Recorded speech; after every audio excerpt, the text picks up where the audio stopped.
Welcome back to Andersen Acres. Today we're diving into a topic that's equal parts exciting and chaotic: duck breeding. I've been asked a few questions, so let's try to answer them.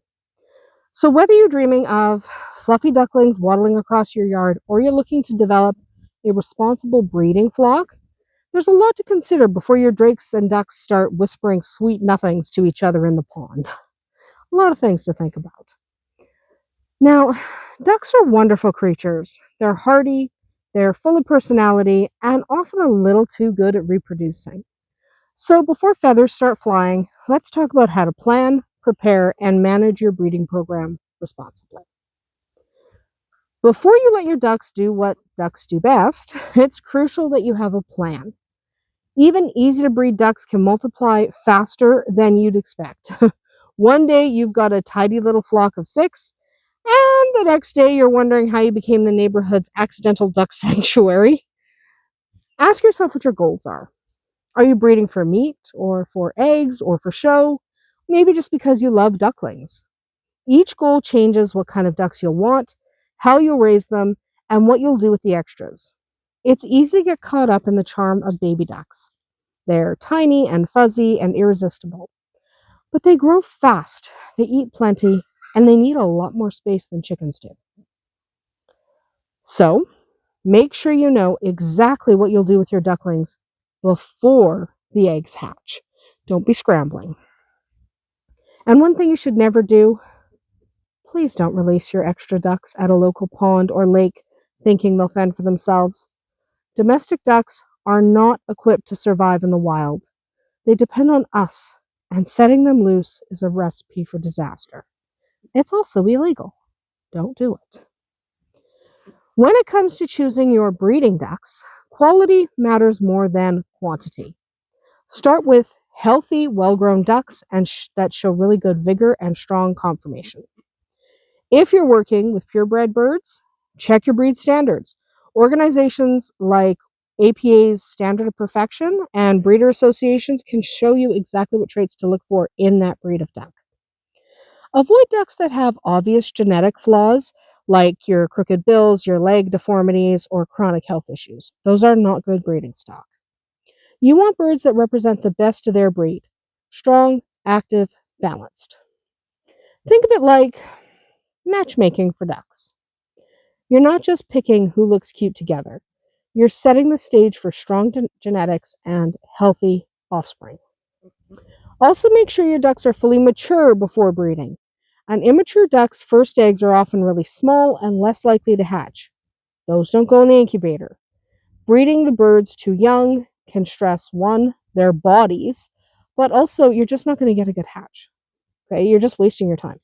Wait till the mama is mature and papa can breed properly before you start collecting those eggs for incubation.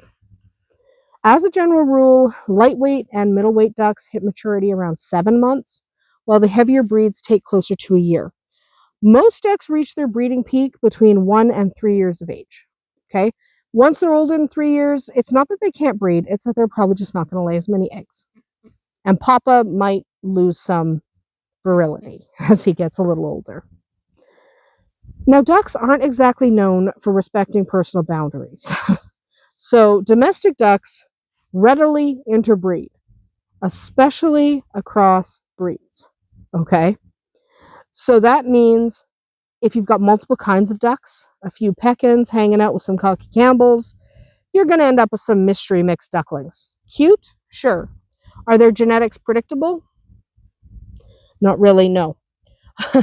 If you want to keep your if you want to keep your bloodlines pure, you need to separate your breeds at least 3 weeks before the mating season starts. Or alternatively, just keep one breed. We only keep cayugas right now. We're going to add call ducks, but the call ducks will be in an enclosure. This ensures that the ladies do not have access to a drake who's not who we want, right? Our drakes, our 2 drakes, are beautiful examples of cayuga ducks. That's what we want. That's what's here.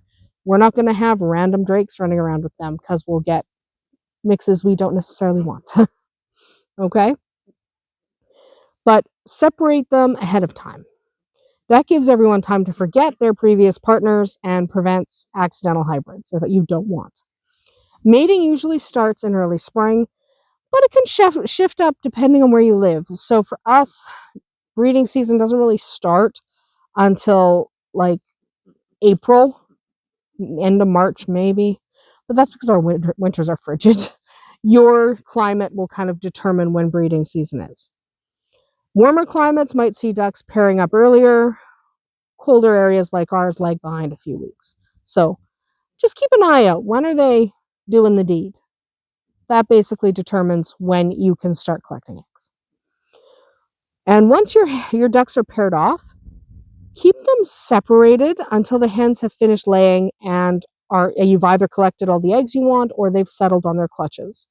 A determined drake will keep wooing his lady right through egg laying season. So keeping flocks separate makes sure everyone's parentage stays nice and clear. Here's where duck math comes in handy. And yes, duck math is just like chicken math. Unlike their wild cousins, domestic ducks don't stick to monogamous relationships. This is a misconception. Okay? Domestic ducks are not going to do that.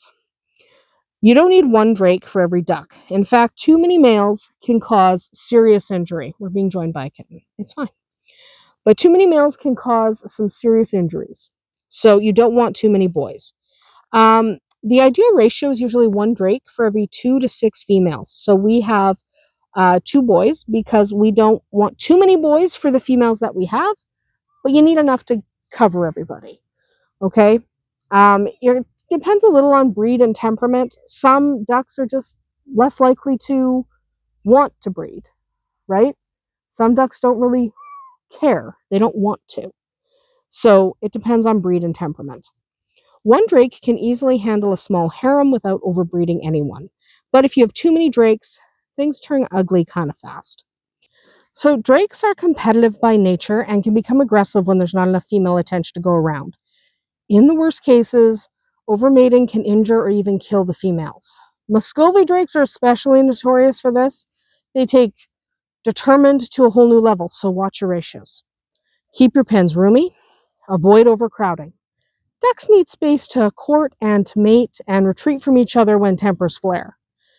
Think of it like a social dance floor. If everybody's bumping into each other, someone's bound to start a fight. Give them space.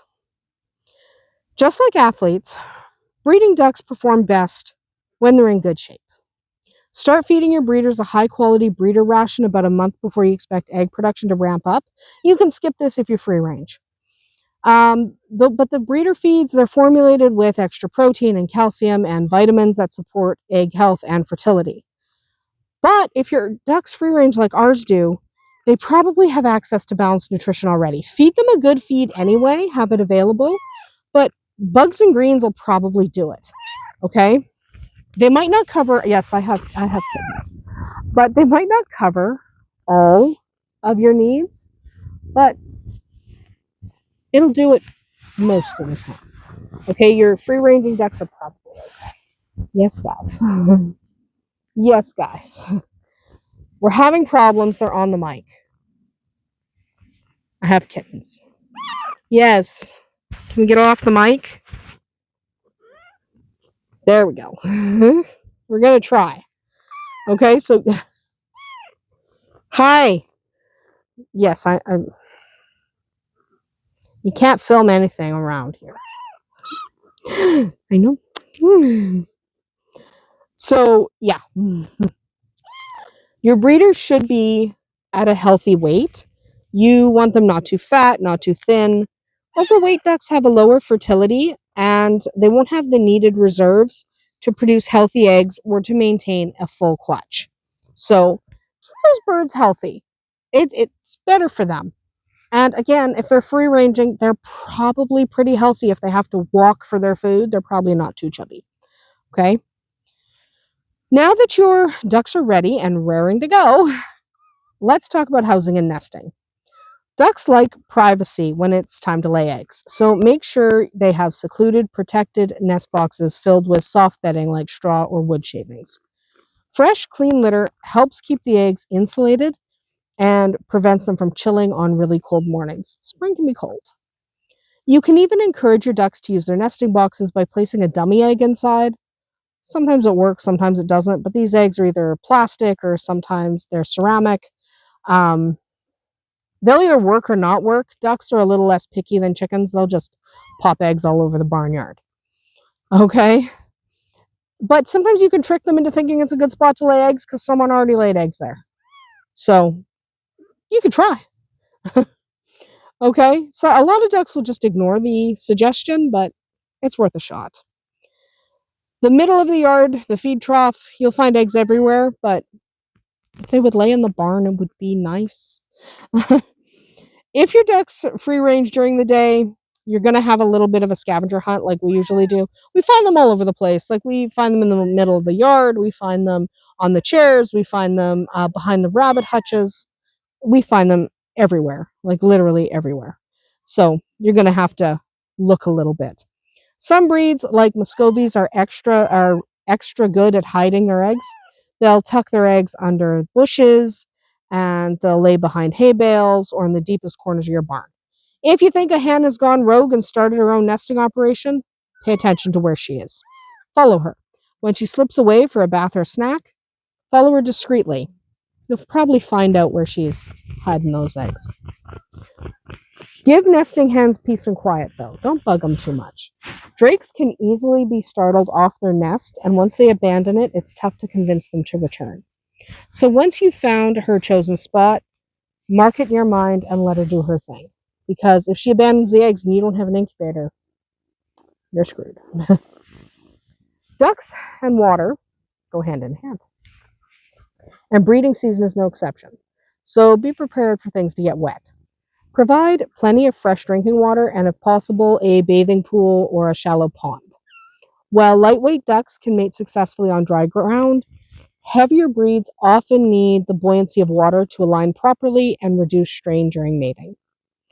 Water also helps keep everyone clean and healthy. After mating, ducks use the water to rinse away debris and bacteria, which helps prevent infections. So even if you don't have a pond, a little kiddie pool will do the job. Keep your pens clean. Okay? It's not glamorous, but it's crucial. It is. It's crucial. Make sure that nothing stays dirty or wet for too long because dirty and wet can harbor bacteria. This can affect both the adult ducks and the developing eggs. Rotate your bedding, scrub waterers, make sure there's good drainage in the duck run. Healthy ducks are productive ducks, so protect their health by keeping things clean.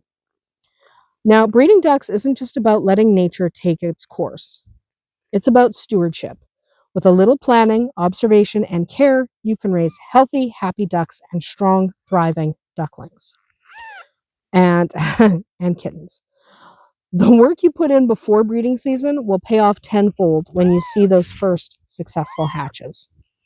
Now that's about it for us here today at Andersen Acres. Drop a comment below and let me know. What's your favorite duck breed? Or do you have any fun duck breeding stories to share? I'd love to hear them. We'll see you tomorrow.